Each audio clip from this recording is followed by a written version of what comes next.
those who have been given other tasks that today they have also signed, perhaps they have signed their performance contracts in different ministries or departments. And one thing I know very well is that now each and every person must mimic what the president have said, so long as you have been given responsibility. And one of the things that you need to do in your backyard where you are providing leadership, and of course overseeing people who have been given, who have signed their performance contracts, is that time is not an excuse. And the president knows that if you don't keep time, then you are not performing. One other thing that he has came out with, he didn't just mention, like many other presidents or leaders before, when they identify issues that affects the larger population, they always often just mention and then leave it out and leave the public to decide. He has decided, and he said he wants a written explanation as to why they were supposed to, as to why they had to come late on a very critical thing, like the deputy president said. That was their ceremony. It's their day. I know they have not signed the performance contracts from the onset of when they had been given the task.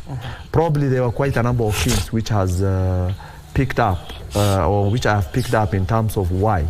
One, I know in the previous government there was an oversight prime cabinet, and now the task of the prime cabinet has been elaborated very well, and his task is to oversee the cabinet's performances. And therefore one of the tasks he was given was that to make sure that he creates a proper performance contract document that each and every person knows that it doesn't have a gap in terms of why one shouldn't have performed at that particular time. The other thing he has put very well in terms of performance contract is because I know the financial year was not the one that this government put. This was the 2022-2023 financial year. And of course you could give tasks to some people or for them to deliver, and yet there was this issue of being said that the previous government has emptied the coffer of the treasury, and therefore they couldn't perform based on lack of resources. You can't perform anything. So if you sign a performance contract with people at that particular level, then it will be very difficult for them to deliver as well. Let me head over to Wakili. Wakili, you've just heard the president, of course, talking about the corruption, even terming it as a chronic illness within not just various ministries, the public sector, but the private sector as well.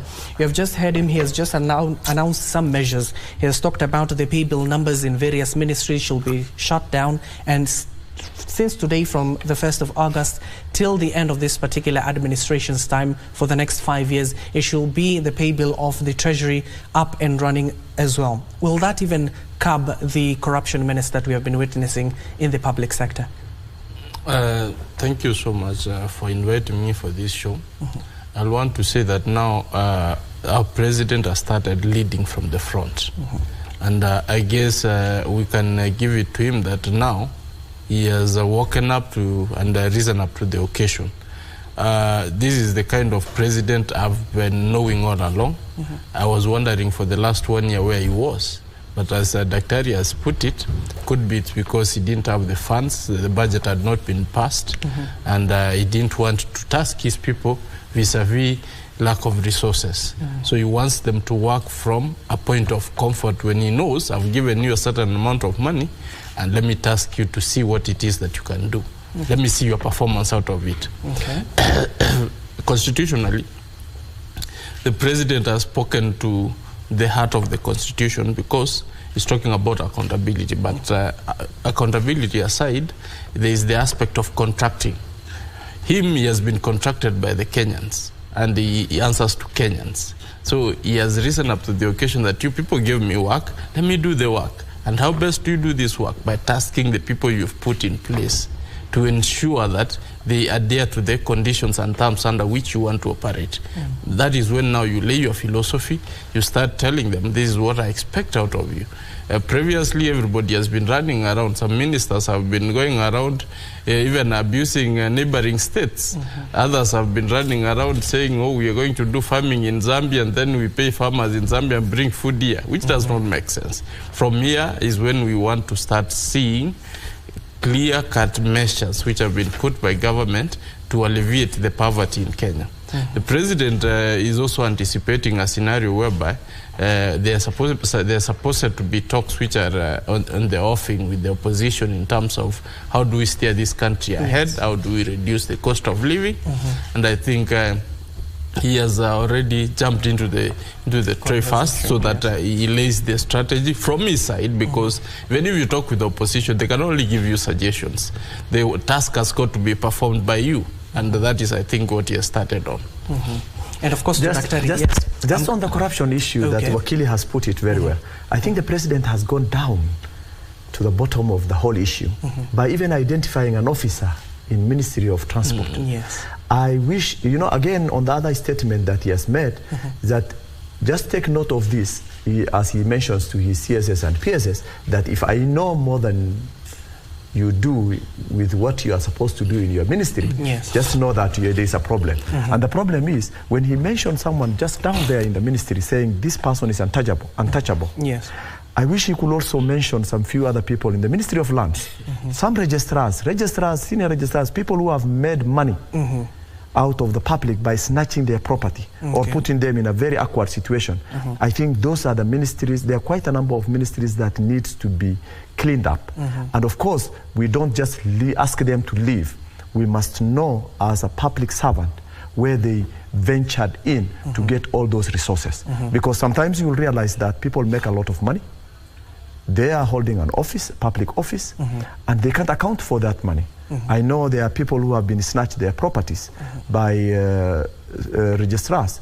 Others are untouchable, as the president has put it, in Ministry of Lands. So I think the step he has taken, if he could go for a very low person in the ministry, then I know very well he will go for the CSS, he will go for the PSS, and it is, I think, a clear indication that in the event that they go hayway and go out of the prescribed norms in the performance contract, as well as issues related to corruption and issues related to debt, the way he has come out very well is that business will not be as usual.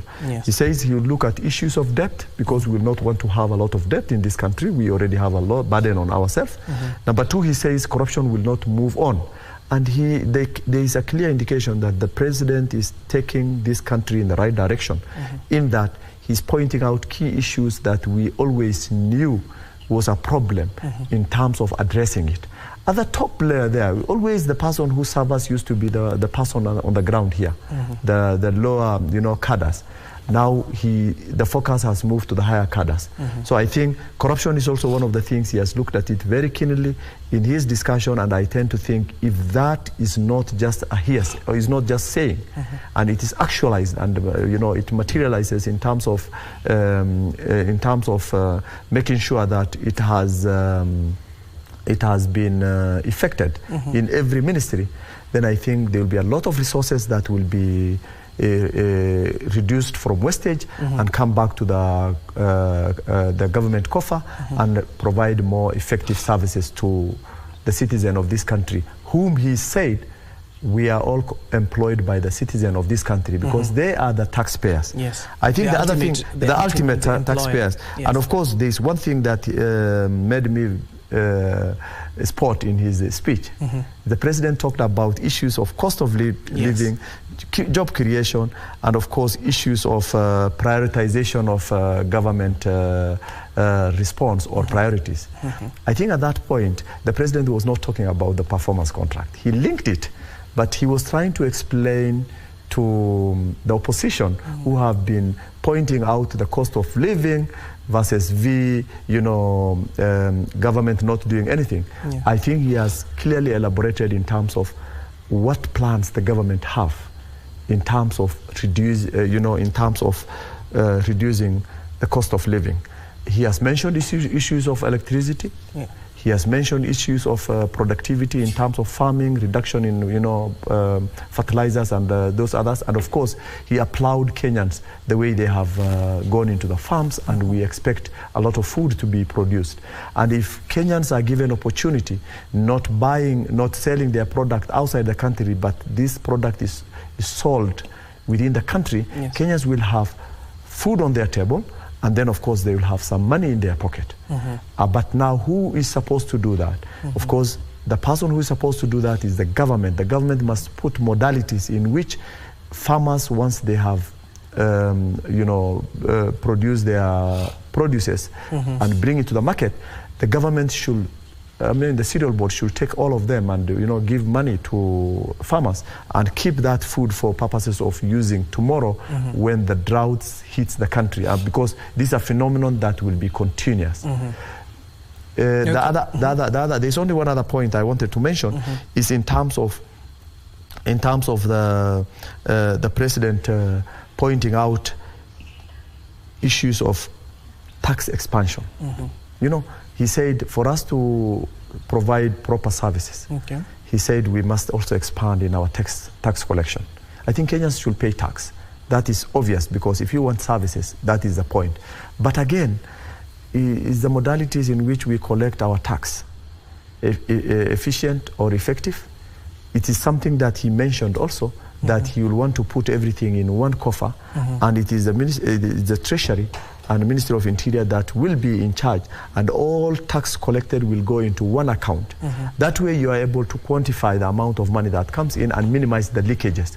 I think the president has put up a lot of positive things, preempting what his team, the Kenya Kwanza team, who will be selected for the bipartisan talks, will go into table in terms of what is there for the nation, in terms of what is there for what the government is trying to do, so that they are able to achieve the maximum result. Okay. Wakili, pick up the conversation from there. The cost of living, just like Daktari has clearly stated, the president took as the opportunity for that particular event to continue with the conversation of the cost of living, which has been the height of what the opposition has been calling for. Now, as we wait for the Kenya Kwanza team to bring up the list of leaders who will be attending that particular bipartisan talks, the newly appointed one, when it comes to the issue of the cost of living, the president has clearly stated they are on course. He has stated that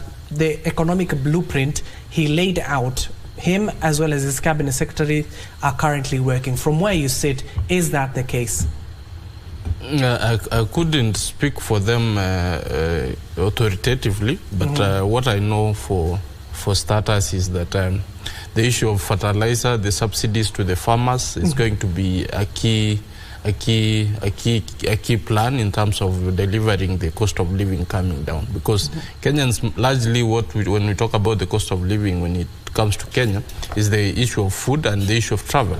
So if those two things can be sorted, then the Kenyans will end up having a lower cost of living. So if food is going to be cheap, and you will maybe find a method or a formula around the issue of oil, because that is what caters for the food to be transported from the farmer to the miller and then back to the table of Kenyans who are going to eat. If that is going to be sorted, if that is well laid out to Kenyans, we are going to have the cost of living coming down.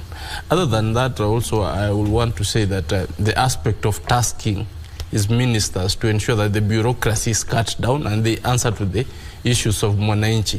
That is very key. You remember he said he was in Likoni and he was talking to the locals, and a local raised an issue which even tried to reach his own minister. He could not be able to reach him. That speaks to some kind of the larger than life which some of the ministers have been behaving like even your own president can call you and you're just not, you're in the wind until the permanent secretary has got to be called. So basically he's trying to call them out that you guys I've put you here to serve mwananchi, to ensure that their needs are answered. And when ministry speaks to the locals, when government speaks to the local people, they get to understand the kind of challenges, so that they cut down on the red tape and the bureaucracy of sitting in Nairobi. While you don't know what people in Turkana are going through. So that will be able to have a feel of what the Kenyans want, and then you can put in policies and measures which are at the end of the day going to serve this particular purpose of alleviating the hunger and of course eventually bring down the cost of living. So that is what it's trying to say. Don't hang in Nairobi, don't sit in your pretty offices, and then don't come to my meeting late and tell me that there's traffic. I've given you chase cars. Which traffic are you talking about? You knew that you were supposed to be here by some time. Why didn't you make it an effort of making it here? So it's trying to bring in the whole issue of sanity, right from attending his meetings and attending to the Kenyan needs. So that is, I think, something which is very clear. And then there's something also very important which Dr. has highlighted. The fact that he was able to tell the ministers that, you know, Kenyans have been complaining, this kind of ministers, we don't know whether they will perform because they look aloof. He said, if I happen to know more about your ministry than you know, then there's a problem. So he's basically tasking them, ensure that you work with the line ministry, state departments, engage in research, because your ministry is not just a ministry of sitting around and giving memos. It's also a ministry of trying to understand what are the needs of Kenyans. How best can we handle them? How best can we find these solutions? So that when you come to me, I don't seem to be the person knowing more than you. You do. Because I gave you a task, you need to learn it. Learn it and do it. So that is eventually, I think, going to boil down to the cost of the way things are run, going to change. We have had years handled the issue of corruption, which is a big issue, because we cannot talk about the cost of living going down without dealing with the issue of corruption, because they are like conjoined twins. If corruption can be eliminated, or the red tape in government can be eliminated, eventually there's a lot of money which is lost. We are told it's 2 billion a day. If you can reduce that to maybe 100 million, then clearly you will have achieved. We don't want, as Wakili has put it, we don't want any corruption, any money to be taken through corruption. Even 100 million is a lot. It's still a lot. So I think zero tolerance to corruption is the way to go. Maybe as you respond, Wakili, Daktari, you've just heard what Wakili was saying. Cabinet Secretary is up and about. You heard what Deputy President Rigathi Gachagua clearly stated, that the government it's cutting down on the cost of foreign trips. He said, we don't have a problem if you're up and about within the country. That is well and good. It's within your purview, serving Kenyans. Does this boil down to some of the promises already the government made on reducing the government expenditure when it comes to foreign trips? Yes, it could be one step, a step towards reducing government expenditure. But again, you know, they were talking about regulating international trips. Yes. You know, international trips are extremely expensive, and they all fly business or first class, premier world, as they call it in the aviation world. And you know, one person being paid for a flight, return flight, over $4,000, that is over 500,000, just to take you a trip of 6 hours, 8 hours. How many of them are going on that trip, and how much that will cost? I think that is well understood in terms of cutting the cost of, rather, expenditures, government expenditures. But if we give them also a window for them to loiter around in the country, every part of this country, they will also going to do a lot of tours that will not yield any result. I think what the Deputy President was putting forward was that if you must make a trip, make a trip that will make an impact to the common people who have employed you. So what is it? If you fly from, for example, you are a minister here, you are CS in Nairobi, you are in charge of up to the corner, Turkana, Mandera, or even Loitoktok. If you fly to Mandera to go and address issues related to your ministry there, then that means you are making an impact in terms of, one, getting to know how your ministry works, even at the grassroots level, which was one of the indicator for the president in terms of checking your performance contract.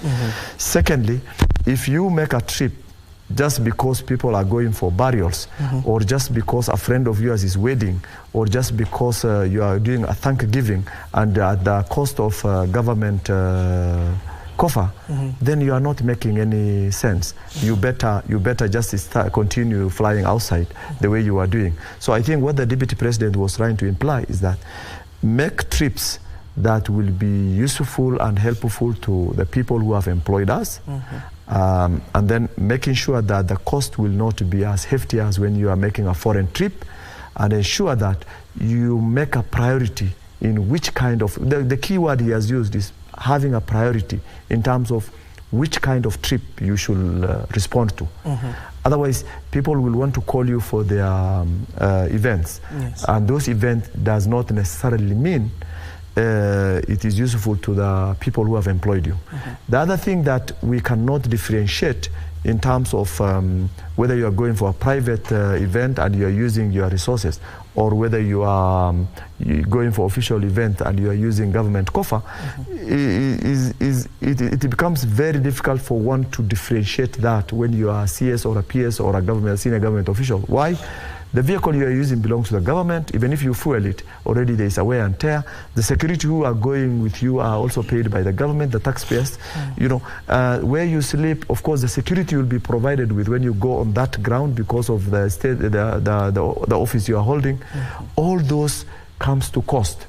The cost is not only what you yourself spend. For example, if you fuel the car, you must be in a position to pay that month's salary, or those days that the team that have accompanied you, you must be in a position to pay their cost, so that cost is not transferred to the government. So because of that, and we cannot differentiate which cost is yours and which is not yours, then you are being told wisely select which kind of event or which kind of trip you choose to attend in order for you to have a maximum result on your efforts towards performing what task you have been given at areas of your jurisdiction. Now, you have been given also a leeway. Why should the president himself tell you, you are CS, you are the top, you know, from the CS, the president is only the deputy prime cabinet and the CS. You are the top cream. Why should you be told to prioritize your trips? That means that people don't care. There is a don't care attitude. It's a public malia umma, so people will want to just use it the way they want it.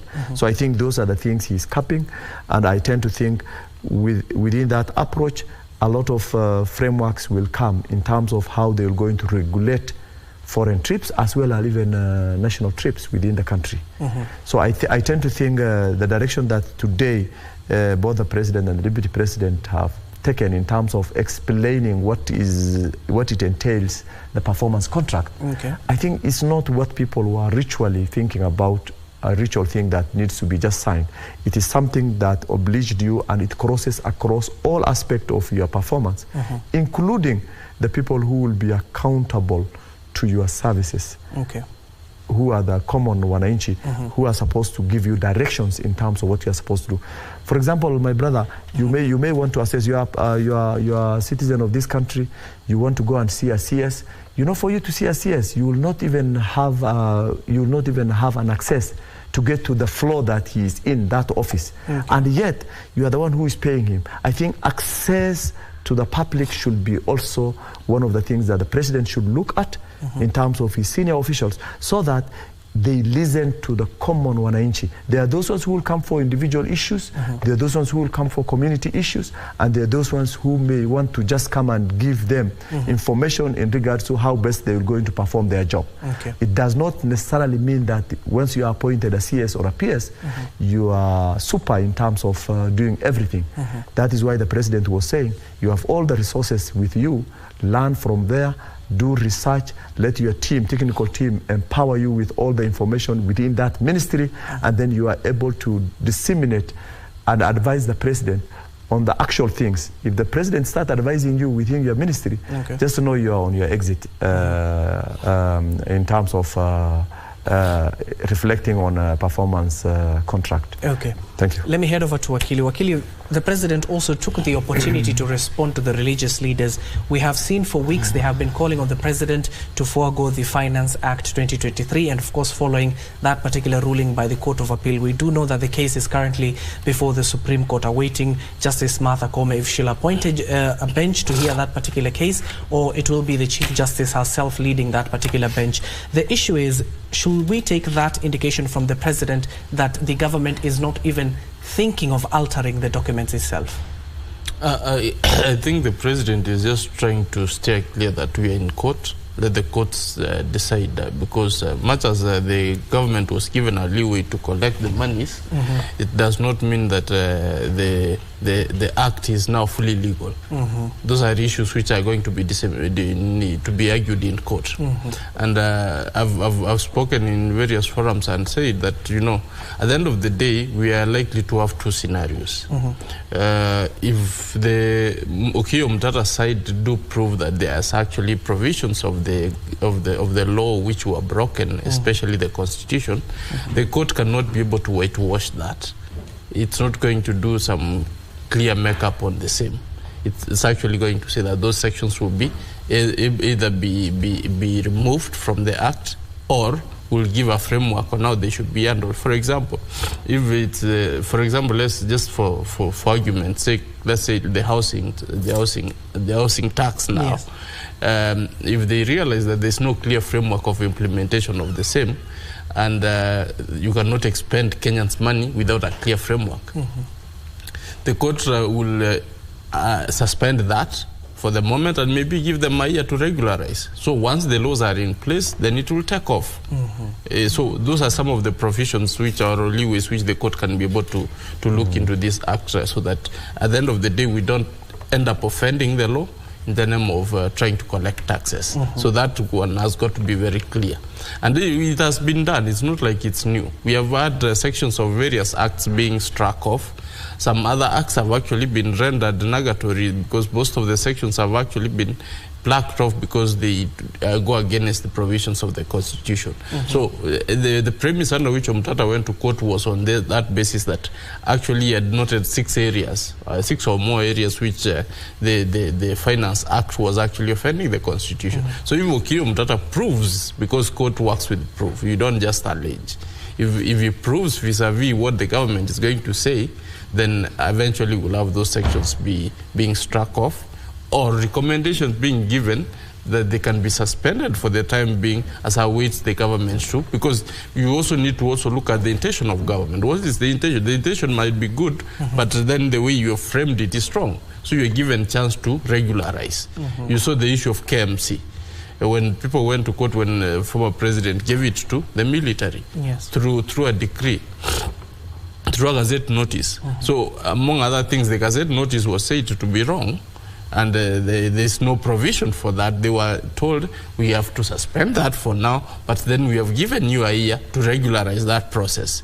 Either you come into, you take an act to parliament, a bill to parliament, it becomes an act, because a year is very long. You can be able to do that. And then now that becomes a clear, if that is what you want to achieve. Because it's not the work of the court to also derail everything the government wants to do.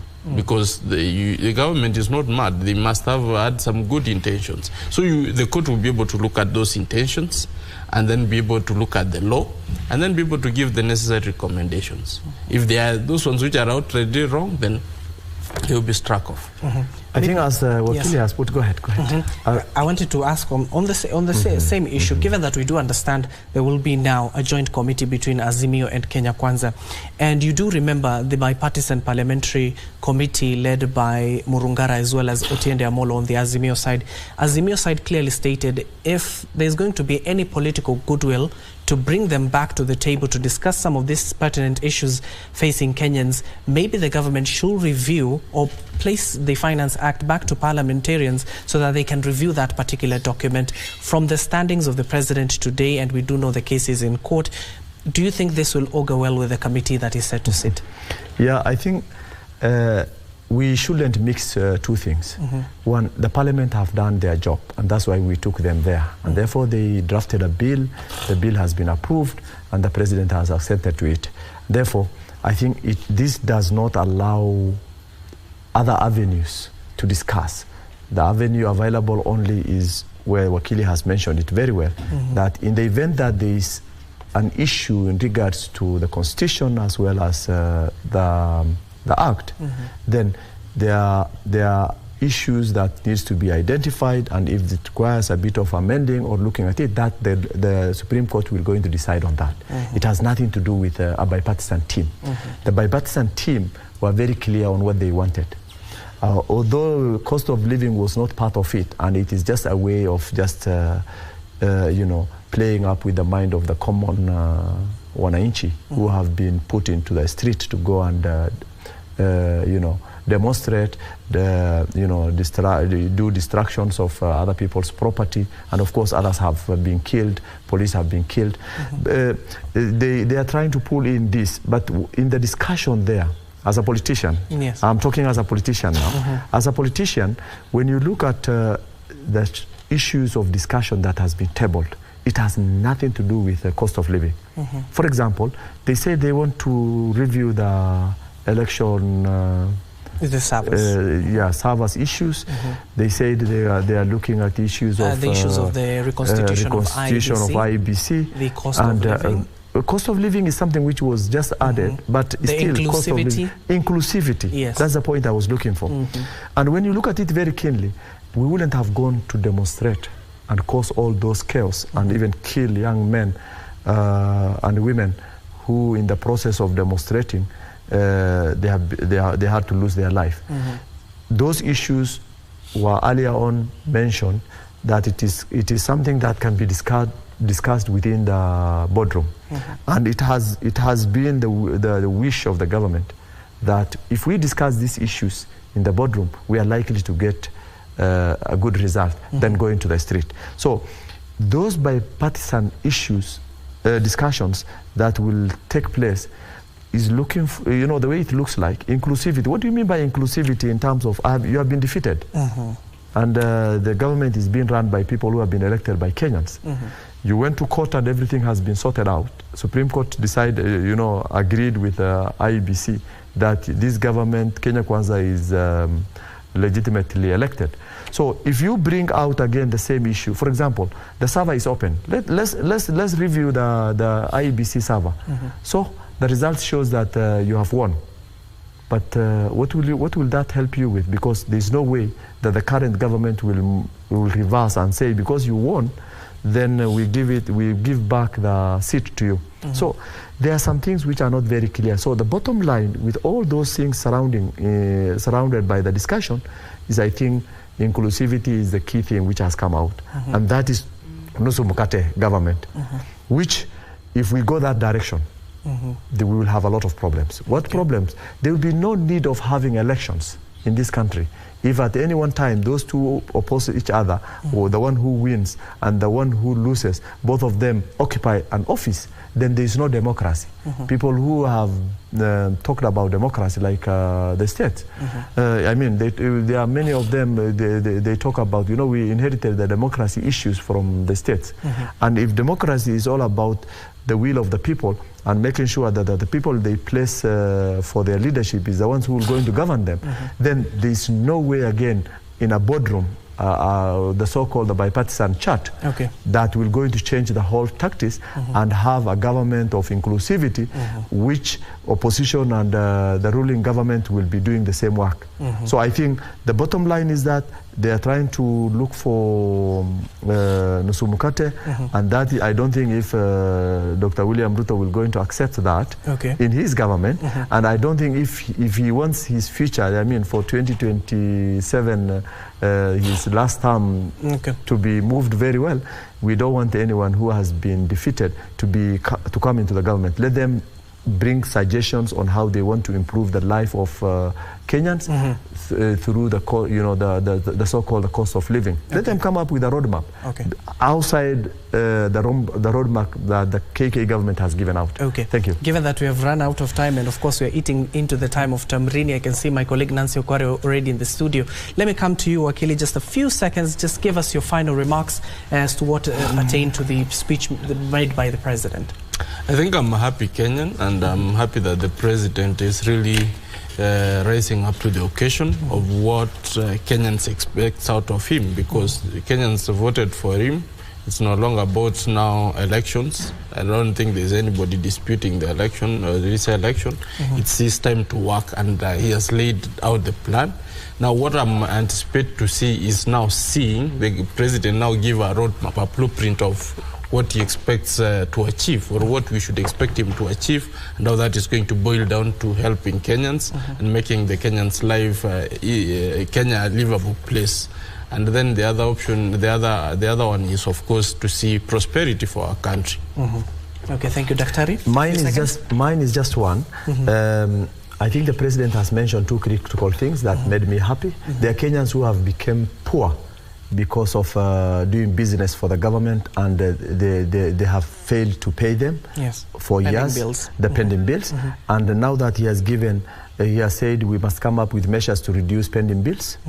I think that's a very critical thing, and we applaud that, and we will support him towards that, so that Kenyans who have used their money and they have been out of the market or business now can come back to business. The other one is stalled projects. I think we have a lot of structures everywhere in this country, the so-called the government project or the white elephants.